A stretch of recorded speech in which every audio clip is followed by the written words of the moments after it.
오늘은 직권의 변동, 상부 멘틀의 운동과 플룸 운동에 대해서 공부하게 해요.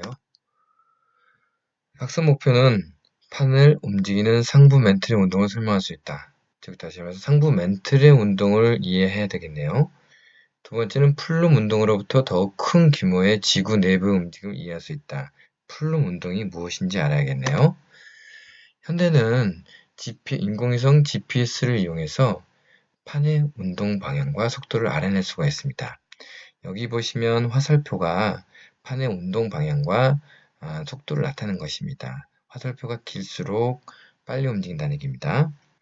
보시면 판들과 판들이 움직이는 방향과 속도가 각각 다르다는 걸 알 수가 있죠. 그러면 이 판들은 왜 이렇게 움직일까? 거기에 대한 설명이 바로 멘틀 대류이죠. 멘틀 대류가 뭡니까? 멘틀 내에서 열대류가 일어나서 물질이 이동한다 이런 얘기죠. 열대류라는 것은 여기 보시면 알칼리를 풀어 물을 가열할 때 아래가 뜨거워져서 위로 올라가고 차가운 물은 밑으로 내려오고 이런 식으로 물질이 이동하는 것을 열대류라고 하는데요. 멘틀 대류는 여론이 존재하죠. 멘틀 내에 존재하는 방사성 물질이 계속 붕괴하죠. 우라는 플루토늄은 놔두면 자연적으로 붕괴하거든요. 그럴 때 열이 나오죠. 그리고 지구가 처음에 만들어졌을 때 생성된 열도 존재하죠. 그런 것들이 지구 내부 중심에 모여 있으니까 핵 쪽이 뜨거운 거죠. 그럼 핵 부분은 뜨겁고 지각은 차가우니까 온도 차이가 생기죠. 그래서 대류가 일어난다 이런 얘기입니다. 여기 보시면 외쪽이 뜨겁고 그 위쪽이 차가운 거죠. 그러면 뜨거운 건 올라가고 차가운 건 내려옵니다. 그러면 여기 상부 멘틀을 볼게요. 멘틀의 상부 쪽이죠. 상부 멘틀은 자연적으로 수평으로 이동을 하게 되죠. 그럼 당연히 위에 있는 판이 어떻게 돼요? 따라서 움직이겠죠. 그러니까 지금까지 판들의 이동은 이런 멘틀의 수평의 운동에 의해서 일어난다고 설명을 한 거예요. 그리고 화산 활동도 설명이 가능하죠. 여기는 이제 서로 멀어지는 경계인데, 멀어지는 경계에서는 뜨거운 물질이 올라오죠. 그러면 당연히 뜨거운 물질이 올라오면서 이 틈 사이로 마그마가 분출하면서 화산 활동이 일어나겠죠? 서로 만나는 경계도 마찬가지예요. 들어가는 쪽에 위쪽에서 마그마가 생기고 이것이 이렇게 뚫고 올라와서 화산을 만드는 거죠. 바다 쪽에서도 마찬가지입니다. 들어가는 곳이 있고 들어가는 곳 위쪽에 있는 이 멘틀 부분에서 마그마가 생기고 이 마그마가 뚫고 올라와서 화산을 만드는 형태를 띠고 있죠.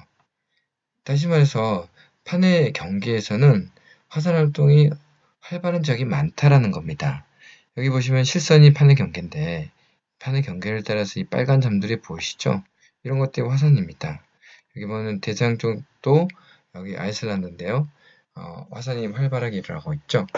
여기 보시면 이게 이제 중앙해령이고 여기는 태평양해령인데 보시면 이런 데는 빨간 점이 없죠.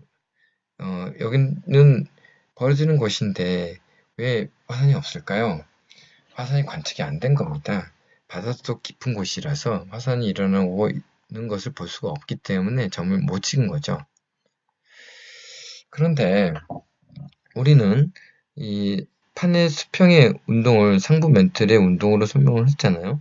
근데 이 멘틀의 움직임이 요것만 존재할 수 있냐는 거죠. 이것도 가능한 얘기죠. 이거는 위에만 이렇게 움직이는 거예요. 그러면 얘와 얘 중 누가 맞을까요? 최근까지는 이거에 대한 연구가 그렇게 활발하지는 않았어요. 그리고 이 내부에서 실제로 위아래 대류가 어떻게 일어나는지에 대해서는 아직 크게 연구된 바가 없었죠. 그런데 하와이를 볼게요. 하와이는 어디 있냐면 여기 있어요. 여기는 보면은 판의 경계하고 상관이 없죠. 판의 경계와 상관이 없는데 화산 활동이 일어날까요? 자, 이 자료는 작년에 하와이섬 킬라우야 화산은 벌써 2달째 끓어넘치고 있습니다. 2,000도씨에 달하는 뜨거운 용암이 끝도 없이 흘러내려 집과 도로를 집어삼키고 있는데요. 2달간 흘러내린 용암은 수영장 10만 개를 채우고도 남을 만한 양이라고 합니다. 홍정환 기자입니다. 10만 개. 장난 아니죠, 양이? 검게 타버린 대지 위로 다시 시뻘건 용암이 흘러내립니다. 분화구에서 나오는 불꽃은 물이 나오는 거 같죠? 이거는 1200도에서 2000도에 마그마죠, 달하는 뜨거운 마그마. 용암은 용암이든 마그마죠. 위용을 잃어버립니다. 열기를 잃으면 그러니까 아직도 하와이는 뜨거운 용암이 분출되고 있어요. 화산 활동이 활발하다는 거죠. 그런데 판의 경계하고 전혀 상관이 없죠. 이런 것들은 어떻게 설명해야 될까요? 한번 구글어스에서 한번 찾아보도록 할게요. 하와이가 어디 있는지. 우리나라 동쪽으로 쭉 가다가 남쪽으로 살짝 가면 하와이가 보입니다. 그러니까 여기 이 섬에서 화산 활동이 활발하게 일어나고 있다라는 거죠.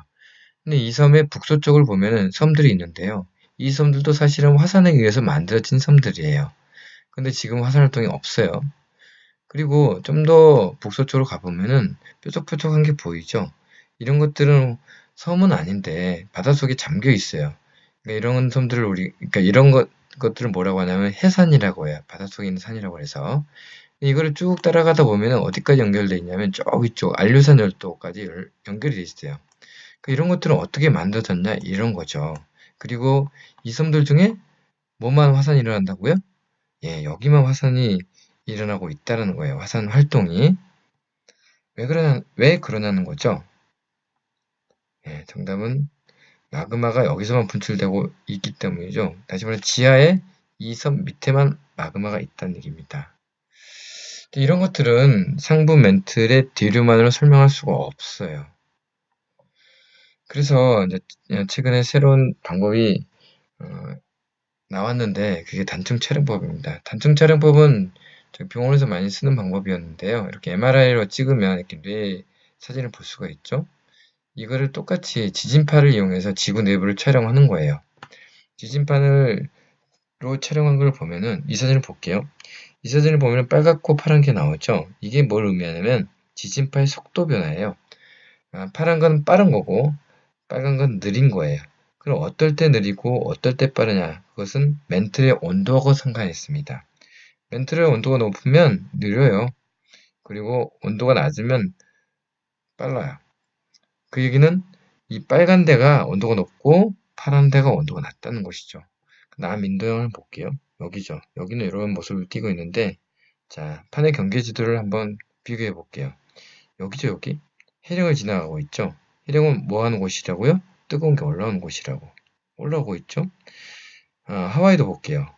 하와이는 판의 경계가 아니죠. 여기죠. 아닌데 단층 촬영해 보니까 뜨거운 게 외곽에서 쭉 올라오고 있잖아요. 그쵸? 올라오고 있죠. 그러면 우리가 생각하는 멘틀 대류라는 게 단순한 게 아니라는 걸 알 수가 있어요. 다시 말해서 멘틀에서 일어나는 수직의 운동이 조금 복잡하다는 거죠. 그쵸? 이제 연구를 해보니까 이렇게 크게 뜨거운 기둥 형태로 올라온 곳이 한 세 군데 정도 발견되었다 그래요. 일단 하와이가 대표적인 예고요. 그리고 더불어서 차가운 게 이렇게 내려가는 곳도 발견됐다 그래요. 그래서 우리가 3차원적으로 볼 때 이게 기둥처럼 보인다고 해요. 그래서 이런 것들을 새롭게 정리할 필요가 있는 거죠. 이렇게 내려가는 것도 마찬가지고요. 그래서 이런 것들을 우리가 플룸이라고 이야기를 합니다. 다시 말해서 고온의 뜨거운 멘틀 덩어리들, 그러니까 기둥병을 이루고 있는 이 덩어리들을 우리가 뜨거운 플룸이라고 하고, 이게 저온의 차가운 기둥병을 하고 있는 것들을 우리가 차가운 플룸이라 그래요. 그래서 우리가 이제 그 3차원적으로 봤을 때 그 멘틀 대류가 상당히 좀 복잡하게 나타나고 있다. 우리가 이제 짐작할 수 있는 대목이고요. 여기서 이렇게 설명을 해요. 차가운 게 이렇게 내려가잖아요. 그럼 내려가면 여기를 이렇게 툭 내려가면서 밀겠죠. 그러면 여기 있는 물질들이 밀려나면서 밀려난 것들이 모여져서 이렇게 툭 올라오는 형태를 띠고 있다. 이렇게 설명을 합니다. 플룸에 대해서 조금 더 자세히 볼게요. 한번 실험을 한 걸 보여드릴게요. 빨간색 잉크를 바닥에 쫙 깔아요. 그런 다음에 초를 밑에다가 달구는 거예요. 그러면 밑에가 이렇게 달궈지겠죠? 달궈진 물이 이제 올라오는 게 보일 텐데 한번 봅시다. 그 올라오는 모양이 마치 기둥 모양으로 올라오고 있죠? 그리고 쭉 올라오다 보면 어느 정도 되면 이렇게 버섯 모양이 되죠. 우리가 이런 멘틀도 이렇지 않겠느냐 이렇게 생각하는 거예요. 그래서 이런 열기둥 형태를 우리가 플룸 이렇게 이야기를 한다는 겁니다. 이제까지 배운 걸 조금 정리를 해보면은 일단은 상부 멘틀의 운동은 수평 방향의 운동을 주로 설명을 했다고 한다면 플룸 운동은 수직 방향의 운동을 주로 설명을 한다는 겁니다. 그래서 원동력은 아까 얘기했죠. 상부 멘틀 같은 경우는 온도 차이라고 주로 얘기를 하고 플룸 운동은 차가운 게 내려가면서 주변에 있는 그 물질들을 밀어내고 그런 것들이 모여서 다시 올라오는 그런 형태를 띈다 이렇게 얘기를 해요. 그리고 이제 하와이 열점도 플룸으로 설명을 하는 거죠. 그 하와이 열점을 한번 보여드릴게요. 어떻게 설명하는지. 여기 보시면 밑에 있는 뜨거운 플룸이 이렇게 올라오고 있고 그 위에 이제 판을 이렇게 움직이고 있죠. 상부 멘틀의 운동에 의해서. 그러면 봅시다. 움직이는 와중에 뜨거운 마그마가 올라와서 이렇게 섬을 만들어요. 근데 이게 계속 움직이고 있으니까 중간에 끊깁니다. 끊기고 다시 마그마가 다시 올라옵니다. 그러면 얘가 섬이 새로 만들어지죠. 원래 생겼던 그 섬은 이제 멀리 가고 그리고 다시 끊기고 다시 밀고 올라오고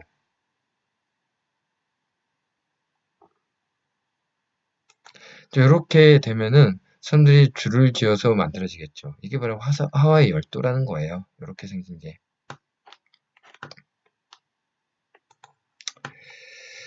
자, 우리나라 주변을 이제 관찰한 건데, 요거는 여러분들 교과서에 나온 걸 참고하시면 될 것 같아요. 여기 보면은, 여기가 일본 해구가 있어요.